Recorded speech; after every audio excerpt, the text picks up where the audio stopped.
WC YouTube. The dynasty continues. And I'm proud to be an American. Happy Memorial Day to everybody out there, man. It's the WC with another gameplay video, man. And some random dude I'm playing against, playing with the Chiefs, and I'm playing with the Bills, man. Bills about to get rowdy. About to get rowdy on them Bama's, man. In this video, man, I want to talk about off-season winners and losers, man. Off-season winners and losers. We're going to be talking about, as I do that back juke, you know what I'm saying, start off the video real quick on y'all, man. But off-season winners and losers, who do y'all think won this off-season? Who do y'all think lost this off-season when it comes to just teams and storylines and what teams improved from one year to the next, man? Let me just start with the losers. Any team, for the most, as I fumble on that play right there, got that back at the punter. But any team that's looking for a starting quarterback, I have to still say they're a loser. You know what I'm saying? So we can go down the line and say, you know, Tennessee. Clean them up, Javavion Clowney style. Give me the ball, belongs to me. But anyway, man, I'm gonna be doing a lot of that in this video. You know what I'm saying? I get the ball back right there. But any team that's looking for a quarterback, man, I basically have to say, man, that you're an off-season loser. You know what I'm saying? I can't say that about the Raiders. I think that they went out and they got Schaub. I think the Schaub can still play. You know, a lot of these teams are trying to go younger. But any team that's looking for a quarterback, like, you know, Minnesota, I think that Minnesota did pretty darn good in the draft. You know, in another one of my videos, I said that the Browns were off-season winner, but you know, they're still looking for the quarterback, man. Are you really sure that Brian Hoyer is going to be the quarterback there in Cleveland? For all y'all peoples out there that's Cleveland Brown fan, I don't know, bro.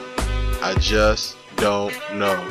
The Bucks, they had an opportunity to, you know, take a quarterback with that number 7 pick. They didn't do it. You know, any team, like I said, for the most part, and you know, you can say the Texans, you know, not going with a quarterback until, you know, mid-first round, not mid-first round, but I think second round, third round. They got a quarterback.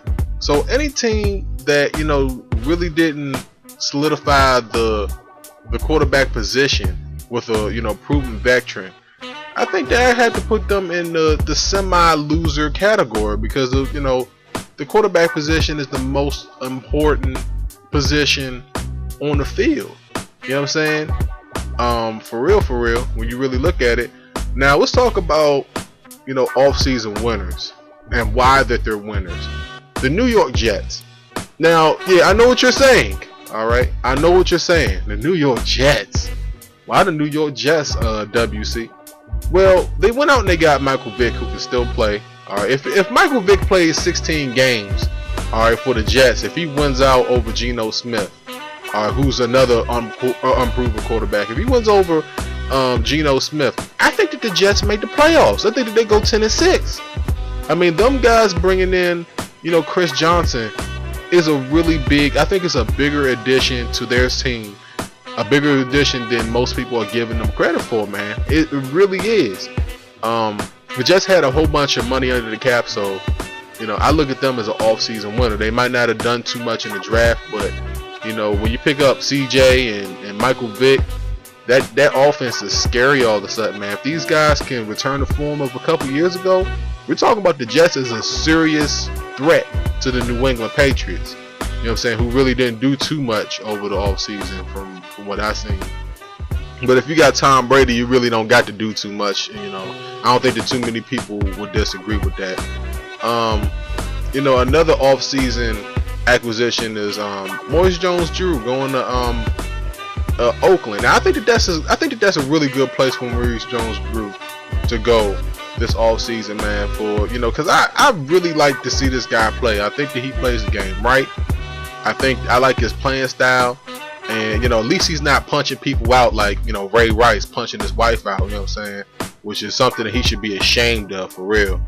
But, you know, it is what it is, right? I guess they trying to work it out. If y'all seen that press conference the other day, oh boy, Ray is in some deep crap, man, for real.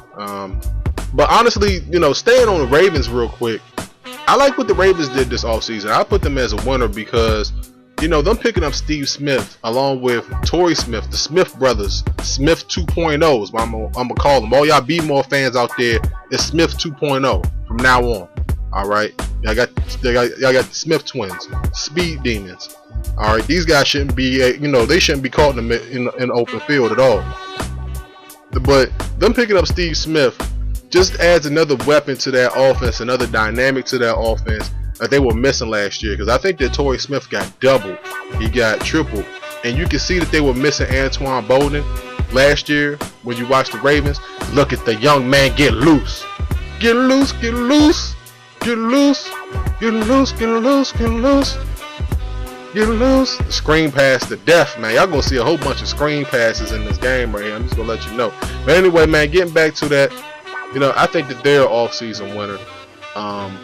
You know, the Carolina Panthers is a team that, you know, just on the opposite side of that, you know, they go 12-4. You know, they basically win, you know, the South outright. You know. And I'm sitting over here like, what did these guys really do to improve? Did they go out and draft some wide receivers? I think that they did. You know, did they show up their offensive line? I think that one of the offensive linemen either retired. If he didn't, correct me down low. But I'm just looking at the Carolina Panthers and saying, you know, this is a team that was on the brink of being, you know, a perennial threat for the Super Bowl. And then you look at teams like the Packers. You know, even though the Packers didn't make any big additions, you know, from what I see, you know, these guys are so. Oh, look at that spin move, spin-a-rooney. You know, with the spin-a-rooney. But yeah, you know what I'm saying, the Packers didn't really do, you know, too many off-season, you know, additions. And I bet these teams are still going to be good. The Saints are still going to be good as long as they got Drew Brees. And I think that the Saints added in a couple of pieces to that defense, which they really needed to do. All right, but just looking at Carolina, I'm like, you know, what did these guys do? I might have to put those in. I might have to put them in the loser bracket for really not doing too much. You know, another team I have to look at as a loser is the Dallas Cowboys. Not because I'm a Redskins fan. All right, put that to the side real quick. Not because I'm a Redskins fan. I'm basically saying that, like, if you give up DeMarcus Ware for nothing, you basically give him up for, you know, a Snickers bar at this point, and this guy can still play. And then he goes to a team that really doesn't need him. You know, the Denver Broncos, I'll have to put them in the winner category. You know, if they let go of Champ Bailey, you know, I think he goes to New Orleans. Champ Bailey went to New Orleans, right? And then, you know, it's basically like, it's one of those things where, you know, the Denver defense really didn't need another, you know, beast. And then, you know, Dallas gives up basically their best player next to Tony Romo and Witten. So it's like, yeah, I put them in the loser category. Definite winner, and I hate to say this because I'm going to sound like a homer. Definite winner this offseason, the Washington Redskins. Whenever you pick up a weapon like Deshaun Jackson, alright, it just lets me know a healthy RG3, Pierre Garçon, you know, Alfred Morris, that offense should be dynamic. That offense should be explosive. They should be top 5 all year. They're not top 5 all year. Jay Gruden, you probably gonna get fired mid-season. I'm just gonna let you know.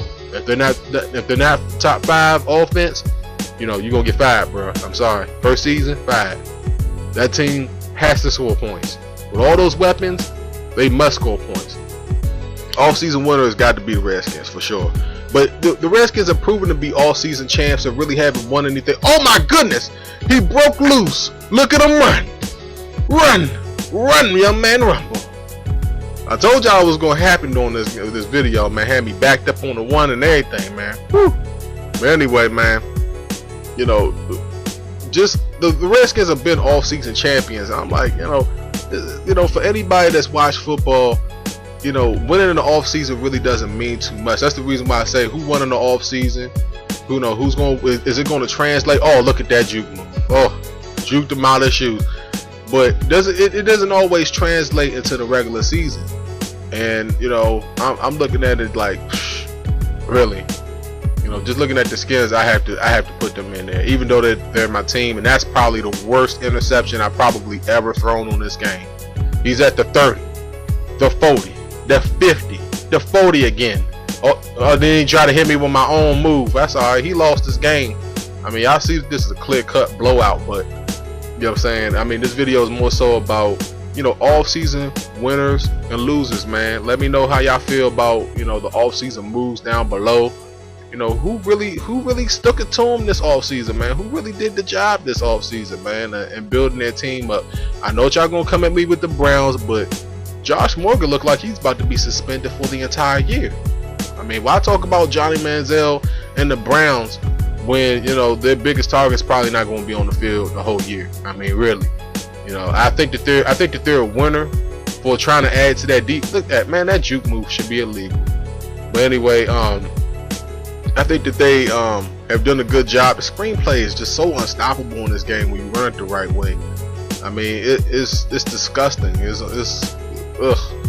But anyway, man, I think that Manziel has a potential, if I get back on track, has a potential to be a good quarterback, but he just needs to be groomed. He needs to be eased in. He just can't be thrown into the fire.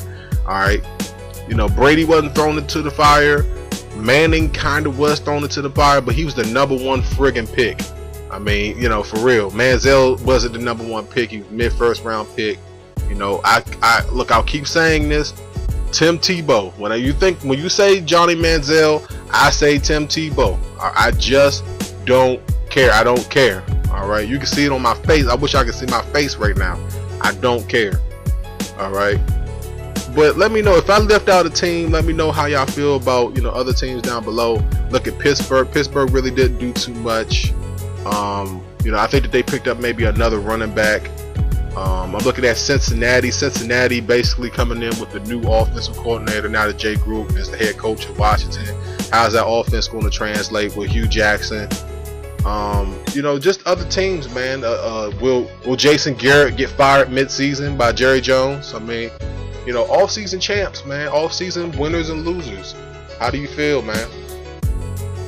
You know, I just want to know how y'all feel right now. You know, OTAs is going on right now. I'm just getting hyped for it, man. Right around July, June and July is when everybody gets hyped for football, man. Everybody gets hyped. They can feel it. We can all feel it. Yes, we can all feel it. Feel it in the air. Feel it in your soul. Let me stop saying to these people, y'all. It's the WC, man. With the gameplay video, man. I dusted this dude, man. He kicking field goals at the end of the game, man. Like, oh my God, mercy, Lord have mercy. Help the boy soul. And then going squib kick it. Like, I don't know. I don't like playing people online on this thing. I'm sorry. But anyway, man, that's the end of the video. Like I said, let me know down below if I left your team out for some odd reason. You know, let me know down below. Off-season winners, losers. It's the WC. Brand new video. Wave the flag in the air. I'm proud to be an American, where at least I know I'm free. And I won't forget the men who died, who gave that right to me. Now gladly stand up next to you. I'll see y'all next time.